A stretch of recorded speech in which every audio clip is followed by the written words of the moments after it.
Jai Siya Ram, Radhe Radhe. Welcome to our English edition of Bharat Vichar. The name of the program is Global Insights. And let's take the name of Lord Sri Ganesha and do the Sri Ganesha of today's program. The program, what we are going to talk about, the topics what we have is how did Mossad and US literally breach the top security of Iran? Why is Iran so embarrassed? What are the new revelations coming in? Why is Iran trying to hide behind the fig leaf? I mean, it was like a comical story. It's like a comic book revelation. And why are they feeling so embarrassed about it? Meanwhile, Chinese and Iranis have started getting their relation in trouble. And what is the whole mix happening around it? Why suddenly China is not the best buddy of Iran? And why is China expressing that we are still helpless? We can't help you, Iran, and we can't help ourselves. What really has happened? So there's a lot of things which have changed. And Trump, as usual, is aggressive. Lebanon is shaking. A lot of things happening. A lot of things building up. And Trump has told Netanyahu, you have to hold your ceasefire, man. Don't breach the ceasefire. That's what is keeping the Israelis, under check. But how long can Trump control it? It's a different issue. Is Trump in control of the situation? That's a different issue altogether. Well, we're going to talk all of this. So what I would request you find is to kindly like our video. That will be a great honor and a favor. Kindly subscribe to all our channels. Again, an honor and a favor. You know the Ithas of Bharat Vichar. You know about our portal. Great read, 10 minutes. And you can support our cause if you wish so. Thank you very much for that. So friends, where we are going to begin with, I'm going to tell you something very interesting. A revelation has come that Iran has gone crazy. Iran is trying to hunt people who are collaborators of Mossad. But Sumit bhai, that is what they always do. What is new about it? No, this time it is different. They have found something which has been very, very embarrassing. Basically, the videos are out. The thing is, the cat is out of the bag. What happened is that, when that airman, when those two jets had fallen, the two people were there. When the jet had fallen, there were two people, American pilots on the ground. So it was somewhere in Isfahan where they were caught up. One they rescued quite fast, and second one it took around more than 48 or more than that time, and there were people on the ground. There were gun battles. There were pretty much everything to rescue. Even in that, Americans landed their transporters, they landed their helicopters, they landed pretty much there. Now, Iranis have been wondering, how did America do it? The notion or the story which Americans gave out is we build a road and a temporary road, and because of that road, the first helis came down, then we built a temporary road, and because of that temporary road, we were able to get our transporters and all landed. Looks crazy. I was thinking, how the hell could Americans do it pretty fast? I mean, if I look by all standards, it's a hell of a job to do. Now the revelations come that Mossad had a team already in place. Israelis did the magic. Israel told them, look, we are going to pull this off. You get over it. How are you going to pull this off? Mossad had a lot of Iranis on the ground who were working for them. Kind of the subcontractors. Now, Mossad was one step always ahead in the game. Mossad had mapped complete Israel top to bottom, and complete Iran, top to bottom. And in Iran, they had identified those desolate old roads which nobody uses. Those old roads are, good for nothing. They've been given off. They're no longer in the plane and all. So out of those roads, everywhere, Mossad had identified those patches. The road is broken, but there's a patch which is intact. The road doesn't, it's an old forbidden road. Nobody uses it. So what did Mossad do? Mossad had a plan for all of the provinces of Iran and pretty much where the air activity was. So Americans were in a fix. Okay, we have a man down. We need to go there. We need to do it. And it's going to be a gun battle. It's going to be a hell of a hellfire coming on us. How are you going to do that? So Mossad came and said, look, there's a patch of road which we have identified. And we'll have our people on the ground who will build that road. We'll kind of make that road into a temporary runway where your C-130s can land and your helis can land. So what did Mossad do? Mossad found those people. Mossad got the contractors in the place. They were Iranis, and they were their own men. It is believed to be in Iran. Some of the Mossad guys were there in Iran. They went in, they identified the road, they got the local contractors, they got the materials. It looks like a comical story. They got the materials, they got everything, and they turned that road which was a piece of junk into a makeshift runway. And it was done beautifully. There is nothing. If you go 100 meters down the road, there's no road. If you go 100 meters towards your back, there is no road. But there's a road which is for few hundred meters, because for C-130 Hercules, 400 meters to 500 meters of a runway is good enough for it to land. So what did they do? They built this road. They got the runway in place. They landed it down, and from there the story started. They landed it down. They kept it there, and the game begins. So the coal tar was brought in, the laborers were brought in, contractors were brought in, and a small piece of road in the middle of nowhere where nobody goes, nobody lives. They managed to keep it under wraps. While as all the Iranis knew the pilot is in the vicinity, they were looking for him. They managed to get the things down. They got the road up and running. The Americans landed their 130s. Helis landed. Fortification was done. Area was kind of sealed. And they have a device which Americans has, if the heartbeat of a person is identical, you can track the heartbeat from 30 kilometers. So it's a kind of a equipment which can track the heartbeat of a person if it's fed into it, or some way. There's a scientific way which they do. They're not talking much about it. From 30 kilometers, they exactly found the person. Mossad came into the picture. They identified the patch. The road was built in a couple of hours. Then they landed. Now, suddenly, the Iran has been still thinking there was a road which was built, and they've been thinking the road was destroyed. Now, suddenly, the revelation which has come, in the middle of nowhere, somebody found a piece of road, freshly built, 500 meters, nothing before, nothing after, in middle of nowhere. Now, Iranis were quick to understand this is exactly the strip which Americans built.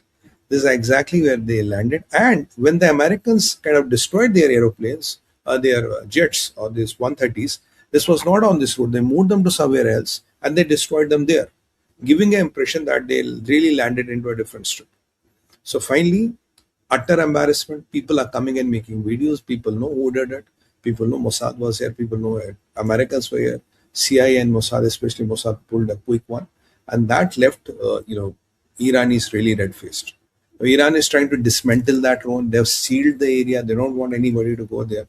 But the biggest ever territorial breach happened on the land with American Marines, with Israeli special forces, with a lot of those CIA paramilitary and all those deltas and all those big boys with the guns and big guns there, and fighting and holding the command, and American drones and the fighter jets and pretty much there.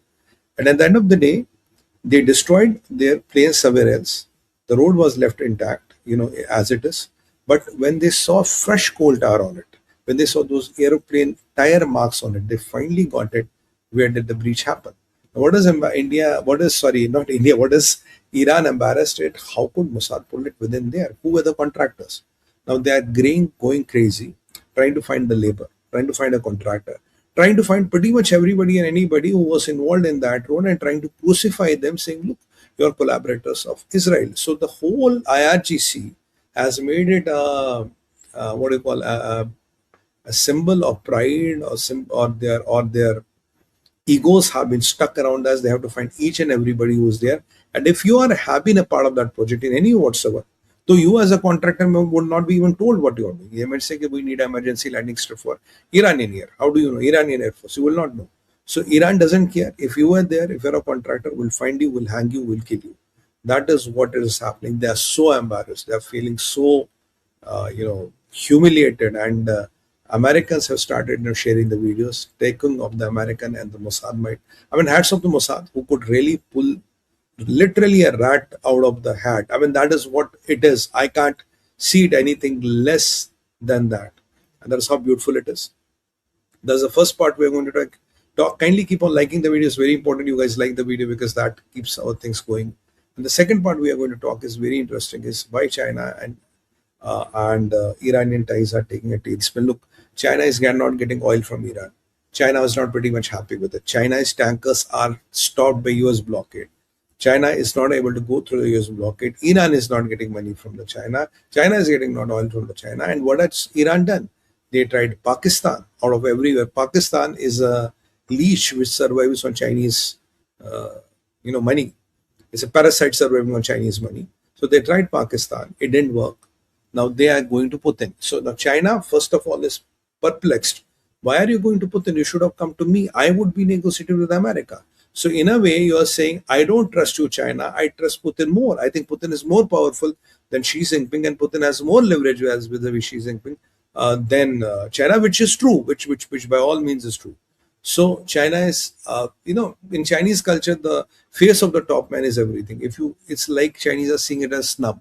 You snubbed us. You have got the Russians, and you don't think by four. And we had this $350 billion contract in place, and you're buying you 90% of the oil. We're giving you all the missiles. We're giving you all the ingredients. You've been paying us in yuans, and we have been trying to accommodate you and your nefarious plans to the best of our capabilities, and we have taken all the risk of antagonizing Trump, still sending you the ballistic materials, and what have you done to us? That's reason number one.